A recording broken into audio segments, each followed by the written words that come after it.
तो hello friends, welcome back to my YouTube channel. जो आज का हमारा टॉपिक है महत्तम समापवर्तक से रिलेटेड। इसमें हम जानेंगे कि महत्तम समापवर्तक किस प्रकार निकालते हैं। तो ऐसे कुछ क्वेश्चन दे रखे हैं तो इनको हम आज हल करेंगे। तो इससे पहले चैनल को सब्सक्राइब कर लीजिए। चलिए हम चलते हैं अपने टॉपिक की ओर। तो हमारा जो क्वेश्चन है, क्वेश्चन नंबर 1 बोल रहा है कि 84, 126, 140 का महत्तम समापवर्तक क्या होगा। तो हमारे पास नंबर दिए यानी 84, 126 और 140। इनको हम निकालेंगे महत्तम समापवर्तक। तो इनको हम अभाज्य गुणनखंड विधि द्वारा निकालेंगे। तो यहाँ हमने लिख लिया 84, यहाँ लिख लिया 126, यहाँ लिख लिया 140। इनका हम अलग से अभाज्य गुणनखंड विधि द्वारा निकालेंगे। तो हमें देखना है कि 84 क्या है, सम संख्या। तो इसमें हम किससे करेंगे, 2 से। तो मेन चीज हमें यहाँ ये रखनी है कि ऐसा नहीं है कि डायरेक्ट हम 6 से दे दें, 7 से दे दें, 8 से, ऐसा नहीं होता। अभाज्य गुणनखंड विधि में हम छोटी से छोटी संख्या से भाग देते हैं। तो इसमें हम देंगे 2 से। तो हम लिख देंगे 2 चौके 8, कितनी बार गया, 2 चौके 8, तो 4 लिख दिया, 2 दूनी 4। अब हम देंगे 2 से, फिर 2 दूनी 4, 2 एकम 2। अब हमारे पास कितने आ गए, 21। 21 में 2 का भाग तो जाएगा नहीं क्योंकि विषम संख्या है, सम। अब हम देंगे 3 से। तो यहाँ दिया 30 आते 21 और 7 एकम 7। जब तक 1 ना आ जाए हम देते रहते हैं। तो यहाँ क्या आ गया, 1।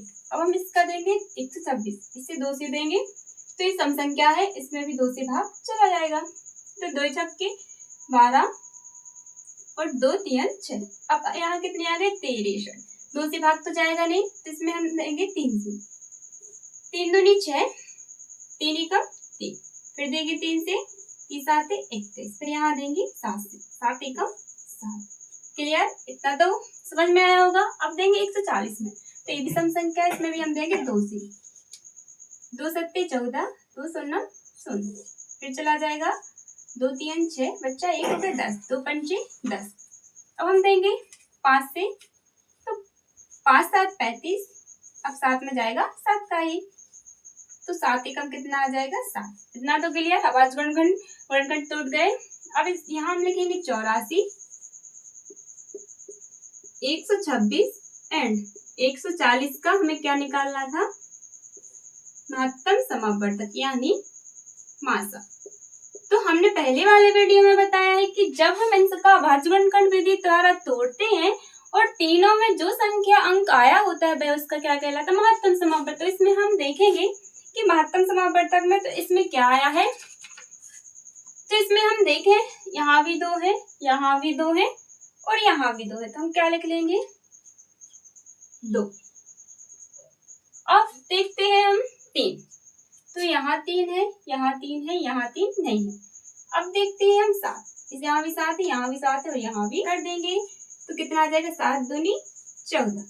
यानी 84, 126, 140 का जो महत्तम समापवर्तक यानी HCF था वह निकल के आया 14। ये हो गया आंसर। बहुत ही इजी सा क्वेश्चन था। आई होप कि आपको अच्छे से समझ में आया होगा। निकाला था HCF यानी महत्तम समापवर्तक। अब इस वाले में हम निकालेंगे लघुत्तम समापवर्तक की लघुत्तम समापवर्तक किस टाइप से निकालते हैं।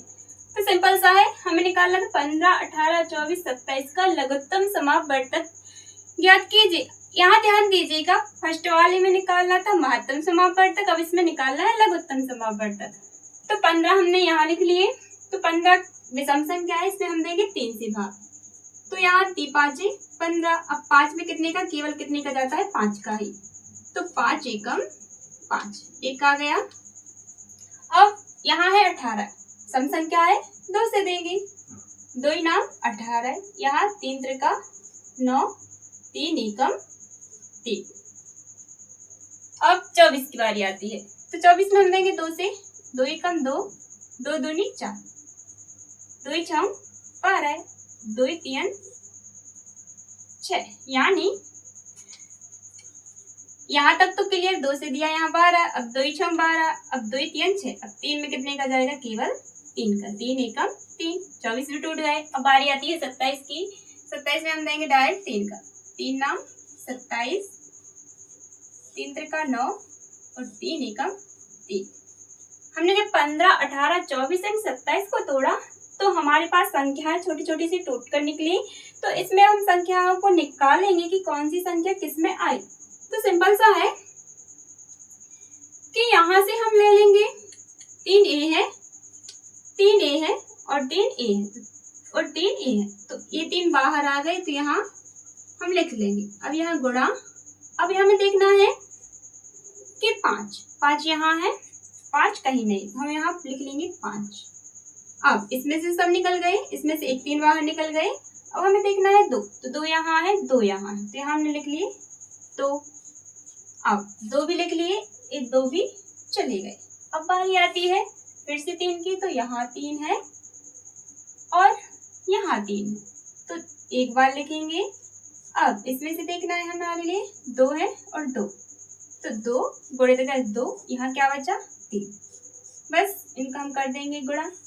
तो 3 दूनी 6, 6 दूनी 12, 12 की 36, अब 36 यहाँ कितने आ गए 36, तो 5 दिया 15, 15 दूनी 30, हम 30 का गुणा कर देंगे 36 में, तो 3 18, 5 1, 3 त्रिका 9 और 1 10, और जो हमारा 0 था 0 जब करते हैं तो हमारा जो एलसीएम निकल के आया वह कितना आ गया 1080। तो सिंपल सा है। आई होप कि आपको एलसीएम एंड एचसीएफ दोनों ही अच्छे से समझ में आए होंगे और आई होप कि चैनल को सब्सक्राइब जरूर कर लिया होगा।